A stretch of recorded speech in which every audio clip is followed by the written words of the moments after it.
예, 3일 동안 평안하셨지요? 네, 날씨가 많이 덥습니다. 날씨가 수그러들 기세를 안 보이고 있어요. 덕분에 저도 어디 나갈 수가 없으니까요. 도서관하고 또 이렇게 교회에서 있다가 보니까 그런 거는 좋은 것 같은데 모르겠어요. 아무튼 더운 여름철 건강관리 잘 하시고 특별히 냉방병 걸리지 않도록 조심하셔야 될 것 같아요. 요즘은 에어컨을 안 켜면 살 수가 없으니까요. 빨리 이 날씨가 좀 말복 지나면 그래도 또 다음 주가 말복이니까 조금 나아지겠죠. 거기에 소망을 두고 이 시간 하나님의 말씀을 같이 상고해 보도록 하겠습니다. 오늘 말씀의 제목은 이고니온 선교입니다. 어디를 선교했다고요? 이고니온이라는 곳을 선교를 했습니다. 사도 바울과 사도 바나바가 있는 본문의 말씀 14장 1절에서부터 7절까지 보게 되면 이고니온으로 가서 하나님의 말씀을 전하는 대목이에요. 이게 나눠본다라고 하면 세 개로 나눠볼 수가 있겠는데 1절부터 2절까지는 사도 바울이 이고니온에서 회당에 들어가서 전도를 하는 겁니다. 하나님의 말씀을 선포할 수 있는 그 유대인의 회당에 들어가서 말씀을 전하는 게 1절과 2절에 나와 있고, 그리고 3절과 4절에서는 말씀을 전하니까 공식처럼 나오는 게 있다고 그랬죠. 당연히 핍박이 있었어요. 핍박이 있음에도 불구하고 담대히 그곳에서도 하나님의 말씀을 전한다는 것이 3절과 4절에 나와 있고요. 또 이제 그것을 결국엔 또 시기하고 또 이것을 비방하고 그래가지고 능욕하고 그래가지고 두 사도를 돌로 치려고 합니다. 그래서 피신하게 돼요. 5절과 7절의 그 말씀이 그 말씀인데 두 사도를 돌로 치려고 하니까 거기서 떠나서 다른 곳으로 가서 루스드라에 가서 복음을 전하는 내용이 5절에서부터 7절까지 나와 있습니다. 오늘 첫 번째 대지로 와서요, 이고니온에 가서 하나님의 말씀을 전하게 돼. 1절의 말씀을 보시면 1절, 이에 이고니온에서 두 사도가 함께 유대인의 회당에 들어가 말하니 유대와 헬라의 허다한 무리가 믿더라.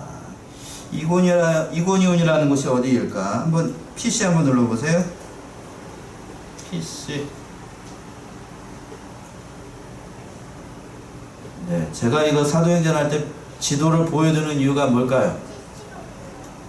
이거 감상하라고 주는 게 아니고 이게 역사적인 뭐라고요? 사실이라는 걸 증명을 하는 거예요. 진짜로 있었던 일이라고 하는 거예요. 여기서 보시면 여기가 안디옥이에요. 첫 번째 출발했던 곳이죠. 출발을 해가지고 우리가 어디까지 왔냐면 살라미로 가서 여기 바보를 지나가지고 쭉 가가지고 여기 이제 버가에서 마가연이 자기 그 예루살렘으로 가버리죠. 여기서 이제 또 저번 시간에 살펴봤던 것처럼 비시디아 안디옥으로 가가지고 여기서 사도 바울과 사도 바나바가 하나님의 말씀을 전했습니다. 여기서 핍박이 심해지자 어디로 가게 되냐면 여기로 내려오는 거예요. 이고니온이라고 되어 있죠? 예, 여기로 내려오는 거예요. 여기 전체가 어디냐면 지금으로 얘기하면 터키 지방이에요. 터키. 그 당시에는 여기가 어디였냐면 아시아라고 합니다. 크게 아시아라고 했어요. 그래서 여기 이고니온으로 내려와서 두 사도가 여기 유대인의 회당에 들어가가지고 하나님의 말씀을 전하게 되는 거예요. 이고니온은 루스드라에서 가까운 곳인데 비시디아 안디옥에서 동남쪽으로, 그렇죠? 이렇게 동남쪽이지, 동남쪽으로 140km 정도 떨어진 곳이랍니다. 그러니까 이곳은 고원지대, 터키 지방이 대부분이 고원지대인데 이 고원지대 끝부분에 위치해가지고 물이 풍부한 곳이고 정읍이 그렇잖아요. 우물정자를 써가지고 다른데 가물어도 여기는 잘 가물지 않아요. 겨울에 눈이 많이 와서 그런지 모르겠지만 아무튼 여기도 물이 풍부한 곳이고 비옥한 곳이고 부자들이 많이 살았던 동네가 이 이고니온이라고 합니다. 그래서 바울과 바나바가 이고니온에 들어가서 유대인의 회당에 들어가 가지고 하나님의 말씀을 전하게 되는 거예요. 그래서 유대와 헬라 사람들이, 많은 사람들이 여기에서 예수님을 믿게 되고 예수님을 영접하고 하나님의 백성이 되는 놀라운 기적의 역사를 체험하게 됩니다. 여기서 보게 되면 두 사도라고 되어 있어요. 두 사도. 1절 시작을 할 때 그랬죠? 이에 이고니온에서 두 사도가 함께라고 되어 있는데, 그렇게 되면은 바나바도 사도란 얘기죠? 두 사도라고 불렀으니까, 두 명이 갔으니까 바나바도 사도라고 부르는 거잖아요? 한글 개혁 성경에서는 13장 43절하고 1절하고 3절, 그리고 또 오늘 말씀인 5절, 26절에서 보게 되면 다 두 사도라고 되어 있어요. 두 사도. 그렇죠? 1절에서 보게 되면 두 사도라고 되어 있고, 또 3절에서도 시작을 할 때 두 사도가 되어 있고, 5절에서도 중간쯤에 두 사도를 능욕하며, 또 쭉 넘어가서 26절에서 보게 되면 중간쯤에 두 사도의 이룬 일을, 이렇게 되어 있죠? 14장에서 보게 되면 이렇게 다 개역 성경에는 다 이렇게 되어 있는데, 헬라어 원어에는 이렇게 되어 있지 않고 14장 4절에서만 두 사도라고 되어 있고요.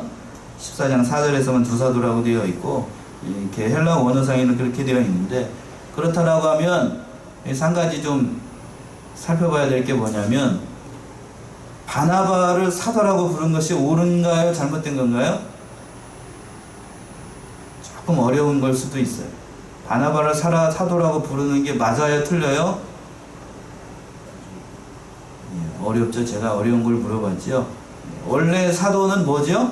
예수님이 살아계셨을 때에 직접 어떻게 해요? 지명해서 부른 사람들을 아포스톨로스, 직접 지명해서 부른 사람들 사도라고 하는 거예요. 예수님이 직접 부른 사람들, 그런 사람들 사도라고 하는데, 바나바를 사도라고 불렀으니까 이거 왜 그렇게 누가가 이렇게 얘기를 했을까를 생각을 해봐야 되는데, 여러 가지 의견이 있어요. 제가 오늘 말씀을 준비하면서 살펴보니까 여러 가지 의견이 있는데, 가장 설득력이 있는 거는 바나바가 원사도 가운데 속하지는 않았지만 넓은 의미에 있어서는 사도와 같은 칭호를 받을 수 있는 사람이다 라고 얘기할 수 있대요. 왜냐하면 안디옥 교회에서 처음으로 파송한 선교사가 두 사람이 있었는데, 그게 누구요? 바울하고 누구요?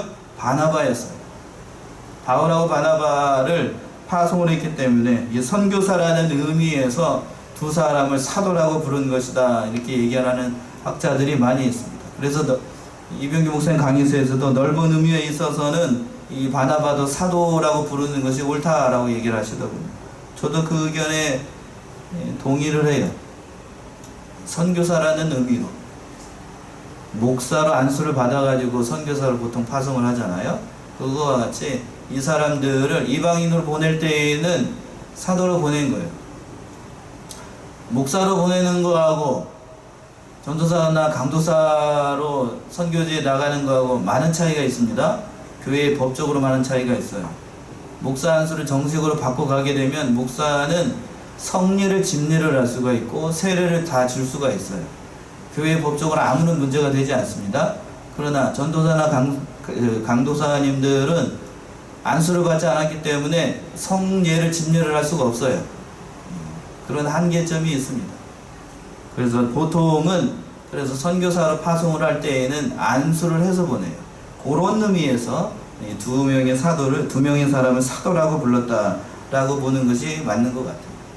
그래서 원사도는 예수님께서 12명의 제자들을 사도라고 부르는 것이고, 가룟 유다가 이제 그 사도의 직분을 감당하지 않고 도중에 이탈을 했잖아요. 그래서 이제 사도행전 우리가 1장에서 살펴봤던 것처럼 누구를 대신해서 사도로 세웠냐면은 누구를 세웠지요?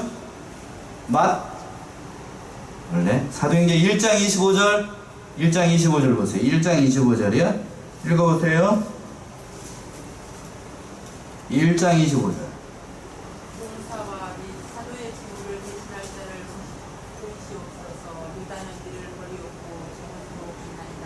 이 26절. 제비고와 마띠아를 얻으니 제가 11사도의 수레에 가리릅니다. 예, 여기서 25절에서 유다는 가룟 유다를 얘기를 하는 겁니다. 가룟 유다가 이를 버리고 제 곳으로 갔고 또 제비를 뽑아서 마띠아를 11사도의 수에 가입하라 한 겁니다.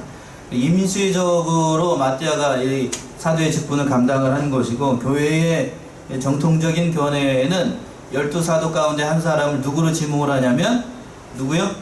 우리가 제일로 신약 성경을 12권을 기록했던 사람, 13권을 기록했던 사람 누구요? 바울을 12사도 가운데 한 사람으로 보통을 생각을 합니다. 그래서 이 바울과 바나바가 복음을 전할 때에 커다란 무리들이 예수를 믿게 되었어요. 이것은 사도 바울과 사도 바나바가 하나님의 말씀을 담대히 전한 것도 있겠지만 때가 되었기 때문에 하나님께서 이러한 결실을 거두게 한 겁니다. 어느 곳을 가든지 많은 사람들이 예수님 믿고 돌아오게 되었어요. 결국에는 이 모든 공로가 사도 바울과 바나바의 공로일까요? 아니면 다른 사람의 공로일까요? 누가 먼저 씨를 뿌렸기 때문에 이것이 가능할까요? 예수님이 먼저 십자가를 지시고 씨를 뿌렸기 때문에 사도 바울과 바나바가 가면서 추수한 것 뿐이에요. 뭐 한 것 뿐이라고요? 추수한 것 뿐이에요. 추수한 것 뿐. 오늘날 이 시대에도 저와 여러분들도 그래서 추수꾼의 일꾼을 감당하도록 하나님께서 이 시대에 21세기 이 시대에 보내신 겁니다. 추수한 일꾼들을 많이 보내달라고 이렇게 기도하라고 말씀하셨는데 예수님께서. 그러니까 하나님께서 크신 은혜를 베풀어 주셔가지고 저 같은 사람은 말씀을 전하는 사람으로 이렇게 세워주신 것에 대해서 감사하고, 절대로 내가 좀 잘나가지고요 뭐를 한 것처럼 교만하게 생각을 하면 안 돼요. 그렇게 생각을 하면 안 된다고 하는 거예요. 사도 바울과 사도 바나바는 그런 면에서 참 겸손했던 사람이에요. 또 한 가지 중요한 사실은 뭐냐 하게 되면, 누구든지 복음을 전하게 되면 믿는 자가 있고 또 믿지 않는 자가 다 나타난다라고 하는 거예요. 그러니까 누구든지 전하기만 하면 믿는 사람들이, 이 복음 자체의 능력이 있기 때문에 다 일어난다라고 하는 겁니다. 그 말씀이 어디에 있는가 하면 로마서 1장 16절의 말씀이 그 말씀이에요. 복음 자체의 능력이 있어요. 로마서 1장 16절 한번 읽어보세요. 로마서 1장 16절. 내가 복음을 부러워하지 아니하노니 이 복음은 모든 믿는 자에게 구원해 주시는 하나님의 능력이 됩니다. 첫째는 유대인에게도 또한 헬라인에게로. 예. 자, 1장 16절인데 굉장히 요긴한 말씀이죠. 거기다 밑줄을 그어 놓으세요. 내가 복음을 뭐하지 아니하노니? 부끄러워하지 아니하노니. 예. 여러분 복음을 부끄러워하지 않으시죠? 사도 바울의 신앙 고백이 복음을 부끄러워하지 아니하노니 이 복음은 모든 믿는 자에게 무엇을 주시는 능력이고 구원을 주시는 누구의 능력? 하나님의 능력이 됩니다. 첫째는 유대인에게요, 또한 헬라인에게로다. 이 말씀 안에 복음의 요지가 다 담겨 있는 겁니다. 루터가 종교개혁을 일으킬 때 이 말씀이 꽂혀가지고 루터가 종교개혁을 했대요. 이 말씀이 꽂혀가지고 내가 복음을 뭐하지 아니하노니? 부끄러워하지 아니하노니 이 복음 모든 믿는 자에게 구원을 주시는 하나님의 능력이 됩니다. 복음 자체의 능력이 있는 거예요. 그래서 복음은 시간을 초월하고 또 시대를 초월하고 인정을 초월하고 모든 상황을 초월해서 모든 상황에서 능력을 나타내는 것이 하나님의 말씀, 복음이라고 하는 겁니다. 그래서 사도 바울은 이렇게 고백을 하는 거예요. 나는 복음을 부끄러워하노라? 부끄러워하지 아니하노라. 이렇게 말할 수 있었던 거예요. 복음이 선포되는 곳에는 하나님의 능력이 다 나타납니다. 이 말씀 가운데, 이 말씀으로 말미암아 오늘날 우리 양문교회가 서나갈 수 있었던 거잖아요. 바울과 바나바가 이 복음 때문에 핍박을 받고 또 비시디아 안디옥에서 쫓겨가지고 지금 어디까지 왔어요? 이고니온까지 와서 이 복음 때문에 고난을 받고, 그 복음 때문에 유대인의 회당에서 하나님의 말씀을 전하는 그런 말씀을 전하고 있다라고 하는 거예요. 복음이라는 게 무엇인가를 이 시간 다시 한번 생각을 해봐야 됩니다. 그래서 복음을 전하게 되면 유대인들과 또한 헬라인들과 많은 이방인들이 예수께 돌아온다는 거예요. 그 자체가 큰 이적의 역사이고 능력이라고 하는 거예요. 그리고 믿지 않기로 예정된 사람들, 그런 순종하지 않는 사람들도 다 일어나는 거예요. 오늘 말씀에서도 그랬어요. 14장 2절에서 보게 되면 믿는 사람들도 많이 일어나게 되지만, 그러나 반대편으로 믿지 않는 사람들도 일어난다라고 하는 것을 알아야 돼요. 공식처럼 일어나요. 2절의 말씀이 그 말씀이죠. 2절. 그러나 순종치 아니하는 유대인들이 이방인들의 마음을 선동하여 형제들에게 악감을 품게 하거늘 하나님의 복음을 순종하지 않는 유대인들이 일어난다라고 하는 겁니다. 지난주에도 잠시 말씀을 드렸죠. 하나님의 말씀이 선포가 되면 그 예수 그리스도의 그 복음을 믿고 하나님께 돌아오는 사람이 있고, 그렇지 않고 어떻게 되는 사람이 있어요? 오늘 말씀에서도 그 말씀을 순종하지 않는 사람이 있어요. 당연히 공식처럼 그런 일이 발생을 하는 겁니다. 그러니까 예수를 믿어서 좋은 일, 내 영혼이 거듭나는 그러한 놀라운 죄사함의 은혜를 받은 것도 사실이지만, 또 한편으로는 당연히 뭐가 일어난다는 걸 알아야 되냐면 핍박이 일어난다는 것을 당연히 알아야 되는 거예요. 공식처럼 그렇게 되는 거예요. 오늘 말씀에서도 그랬어요. 그러나 순종치 아니하는 유대인들이 일어나고 있어요.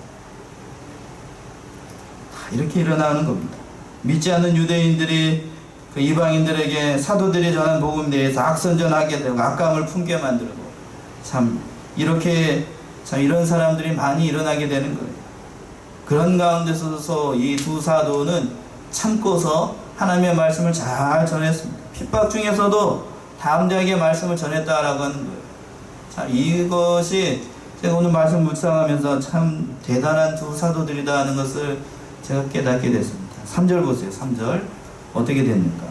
두 사도가 오래 있어 주를 힘입어 담대히 말하니 주께서 저희 손으로 표적과 기사를 행하게 하여 주사 자기 은혜의 말씀을 증거하시니, 두 사도가 이고니온에 오랫동안 머물면서 하나님을 힘입어서 담대히 말씀을 전했다라고 하는 겁니다.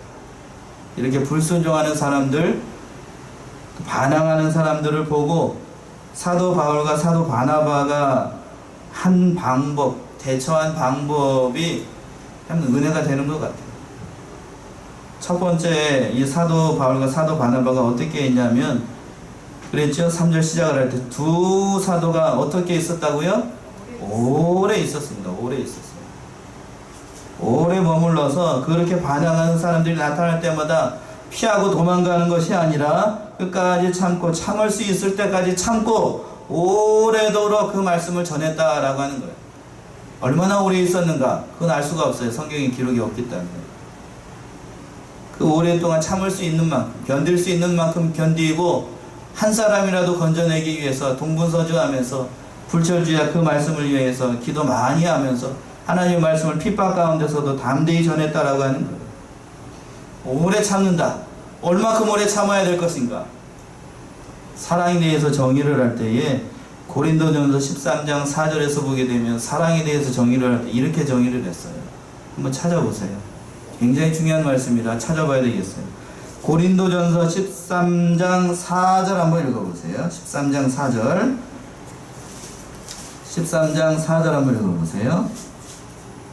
사랑은 오래 참고 사랑은 원하는 크게 해주는 자가 되지 아니하면 사랑을 자랑하지 아니하며 교만하지 아니하며. 자, 고린도전서 13장을 보통 뭐라고 무슨 장이라고 얘기를 하죠? 사랑장이라고 얘기를 하는데, 사랑에 대해서 정의를 할 때에 14절에서 보게 되면 뭐라고 얘기를 하냐면, 사랑은 첫 번째 종목이 중요한 것이 어떻게 참고?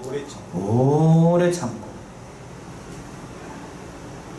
보통 사랑을 얘기를 할 때 어떻게 정의를 하죠? 사랑은 콩깍지가 씌어가지고 상대방이 예쁜 것만 보이고 막 달달하고 솜사탕 같고 예쁘고 막 그런 게 사랑인가요? 사도 바울은 그렇게 정의하고 있지 않아요. 사랑은 뭐라고요? 오래 참는 거래요. 오래 참는 거. 제가 결혼을 해보니까 이 말씀이 뼈저리게 느껴져요. 사랑은 어떻게 참는 거라고요? 오래 참는 거랍니다. 여기 권사님, 오늘 나이 드신 권사님이 안 오셔가지고 제가 물어볼 수가 없네요. 그렇죠, 권사님 하면은 그래야 그렇게 얘기하실 텐데, 오래 참아야 됩니다. 정말로 오래 참아야 돼요.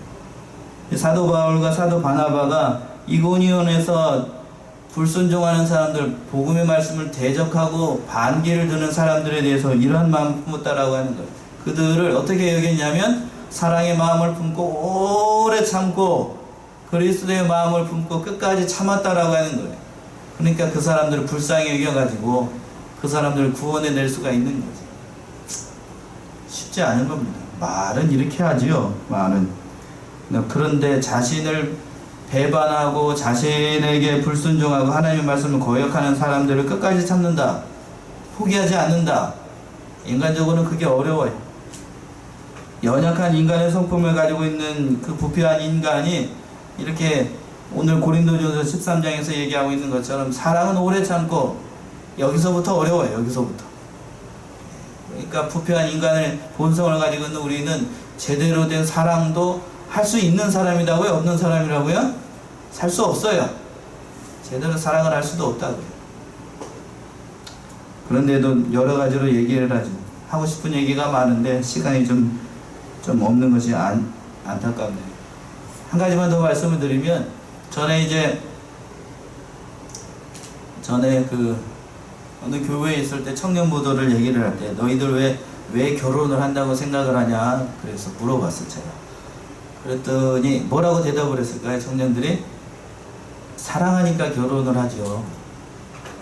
왜 사랑하는데? 뭐 때문에 사랑을 하는데?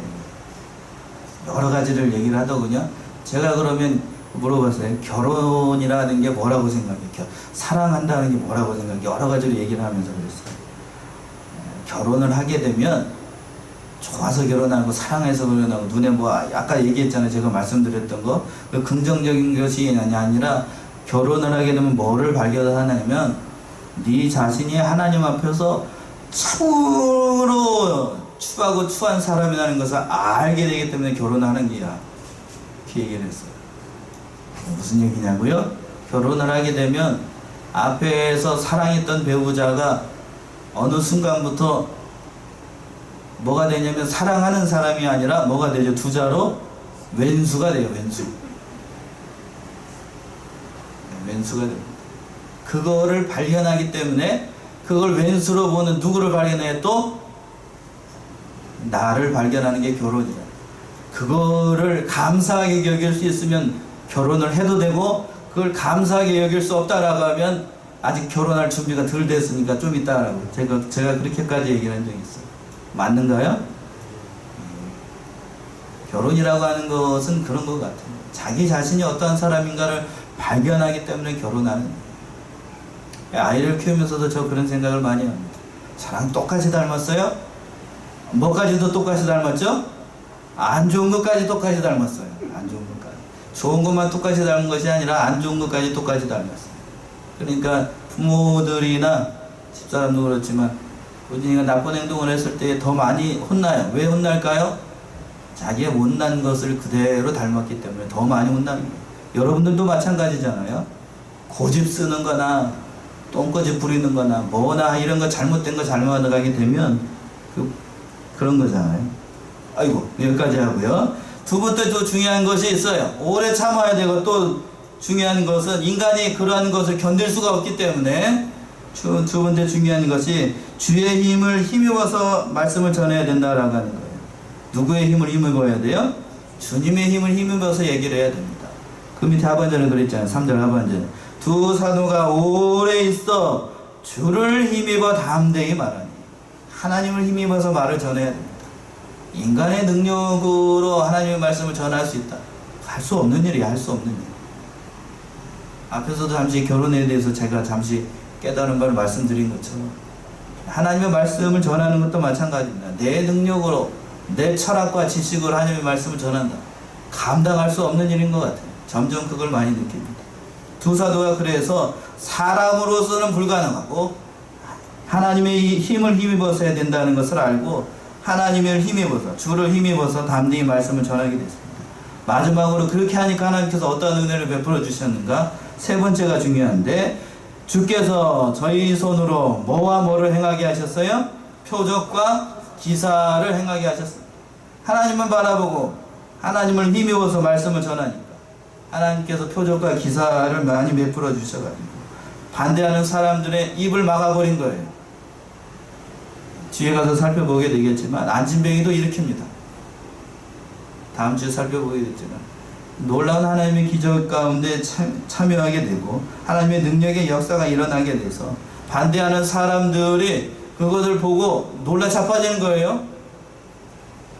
어떻게 안진뱅이가 일어나고 죽은 사람이 살아나고 병들었던 사람이 살아나고 이런 것을 봤을 때 도저히 부인할 수 없는 입이 막히는 기가 막힌 상황을 만나는 겁니다.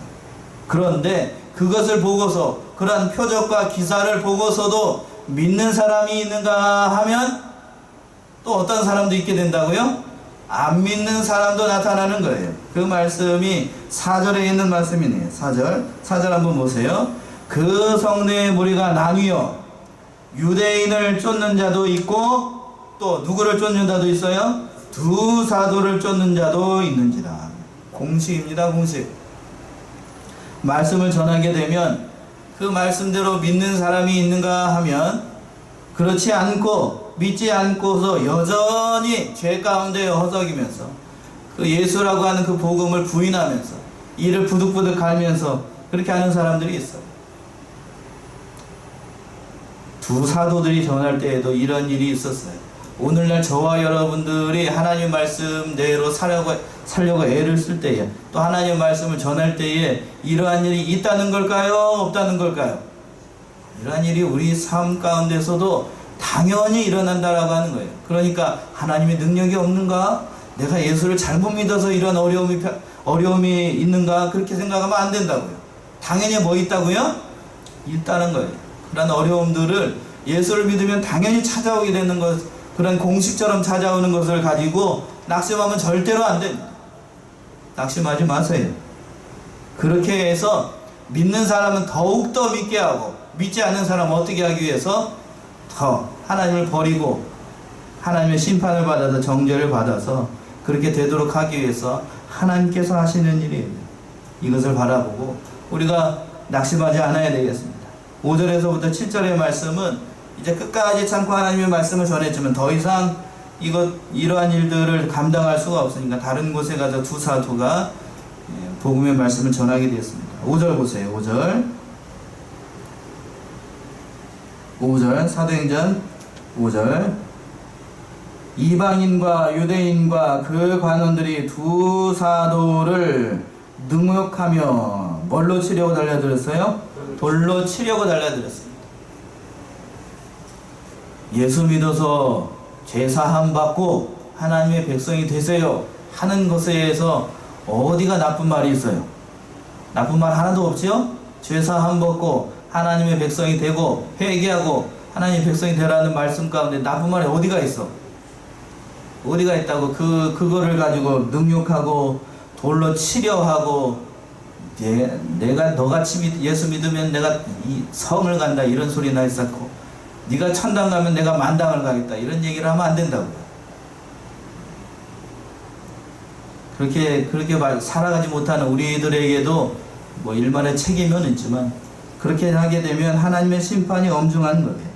그러한 일이 발생을 하게 되자 사도들이 그곳에서는 더 이상 하나님의 말씀을 전할 수 없게 돼서 다른 곳으로 가게 됐습니다. 6절의 말씀이 그 말씀이네요. 6절 보세요.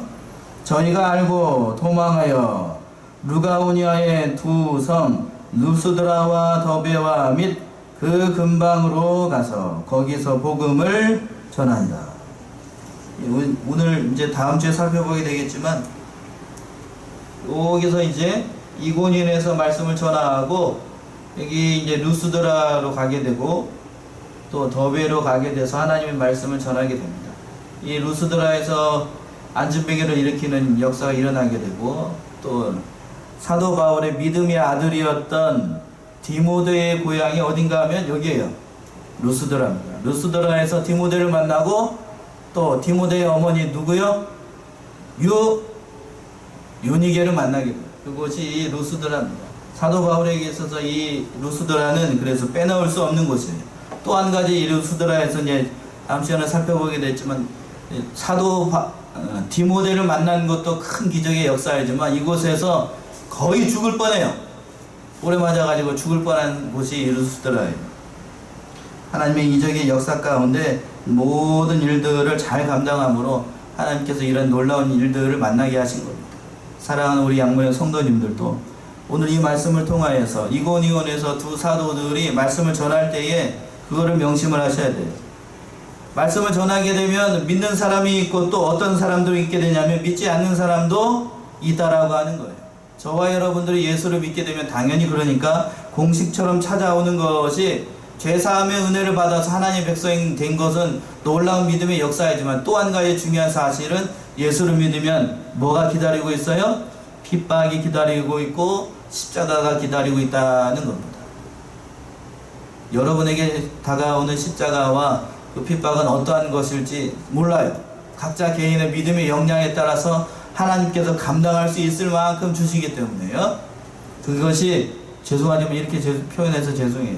병이 될 수도 있고 가정이 핍박이 될 수 있고 경제적으로 어려움 당할 수도 있고 이 두 사도들처럼 돌에 맞아 죽일 수 있는 그런 상황에 빠질 수도 있어요. 감당할 수 있을 만큼 주시는 거예요. 뭐 할 수 있는 만큼이요? 감당할 수 있을 만큼 주시는 거예요. 그러니까 큰 고난을 당할수록 하나님께서 나를 어떻게 생각하신다고 생각하면 될까요? 나의 믿음을 어떻게 보신다고? 이렇게 보신다고 생각하면 돼요. 아시겠지요? 이렇게 보신다고 생각하면 돼요. 그러니까 내가 예수를 믿어서 잘 되지 않는다. 반대급부적으로 얘기하게 되면 하나님께서 나를 그만큼 더 어떻게 하신다? 사랑하신다 라고 생각하면 돼요. 그렇게 생각하시고 이렇게 얘기하니까 아무도 아멘을 안 하네. 그렇게 생각하셔요. 그렇게 생각하고 그 모든 어려움들을 만나게 되면 이 사도 바울과 사도 바나바가 그곳에서 오래 참음으로 통하여서 말씀을 전했던 것처럼 그곳을 떠나지 않고 나에게 주어진 모든 직분을 잘 감당하시고 잘 참으시고 믿음으로 승리하시는 저와 여러분들이 다 되시길 바랍니다. 기도하겠습니다.